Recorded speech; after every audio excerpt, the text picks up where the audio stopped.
सुंदर. नदी किनारी एकदा त्यांनी घातली महापूजा दोघांनी. आली एक नौका त्याच मार्गानी, नाव भरलेली पूर्ण होती व्यापारी साधू पाण्याची. रीत पाहण्यास आला पूजनाची, उल्का मुख त्यास बोले ऐकावे. व्रत नारायणाचे आचरावे, मनोइच्छित फळ मागावे. चरणी श्री हरीचे ऐसे ऐकून दिले उत्तर साधू वाण्यान. लग्न कन्येचे होता मानान, करीन दूत कांचन नगरी धाडीला. पुत्र ठरविला, केले हो कन्यादान बापान. विवाह पार पडला थाटान, व्रत नवसाचे गेला विसरून. म्हणून रुष्ट झाले भगवान, जावयासह आला तो वाणी. करण्या धंदा आपला मानानी, नगर ते होते चंद्रकेतूचे. दोघांचे चंद्रकेतूच्या महालातून, चोराने द्रव्य नेले चोरून. राजदूताने पाहिली चोरी, आला तो चोर वाण्याच्या दारी. चोरीचे द्रव्य तेथे टाकून, पळाला चोर दूत पाहून. साधू वाण्यावरी आला आळ, केले दोघासी कैद तात्काळ.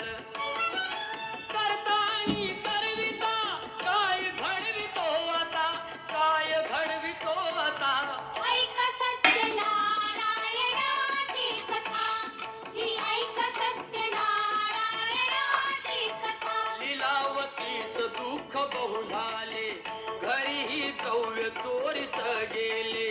लागल्या मागू दोघी भिक्षा, पूजा न केल्याचीच ही शिक्षा. होते ब्राह्मणा घरी पूजन, आली कलावती ते पाहून. घरी सांगून तिने मातेला, घातली पूजा त्याच वेळेला. चंद्रकेतूच्या तेव्हा स्वप्नात, देव जाऊन देती दृष्टांत. दोघे निर्दोष असती व्यापारी, सोडून द्यावे त्यांना सत्वरी.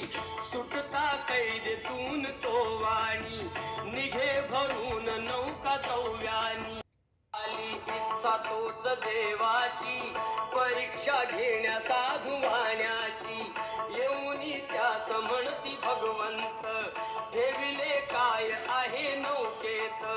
म्हणे तो नौका आमची तरलेली, वेली व पाण्याने भरलेली. हो खरे तुझे हे बोलून, यती ते दूर बसले जाऊन.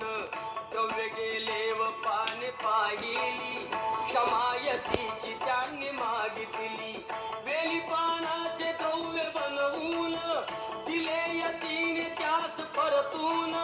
बांधव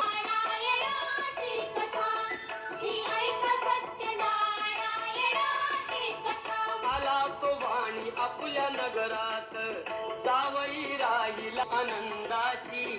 हर्षली भार्या साधू वाण्याची, गेली लीलावती ती चटकन. पतीचे घ्यावयास दर्शन, घरी कलावतीने भक्तीन. केले नारायणाचे पूजन, नाही केला प्रसाद भक्षण. तशीच गेली घेण्या दर्शन, म्हणून रुष्ट झाले. आली कन्या प्रसाद त्यागूनी, तिचा पती मिळे. आवतीने जाऊन आली त्वरे प्रसाद भक्षारी. साधू वाण्याची रीत पाहण्यास आलाही दिवसान. बोल पत्नीचे ऐसे ऐकून, दिले उत्तर साधू वाण्यान. लग्न कन्येचे होता मान, वर एक वैश्य झाले. घरीही द्रव्य चोरीस गेले, लागल्या मागू दोघी भिक्षा. पूजा न केल्याचीच ही शिक्षा. होते ब्राह्मणा घरी तून देती दृष्टांत. तुला कैदेतून तो वाणी, म्हणती भगवंत, ठेविले काय आहे नौकेत. हो खरने पाहिली, क्षमायतीची त्यांनी मांडली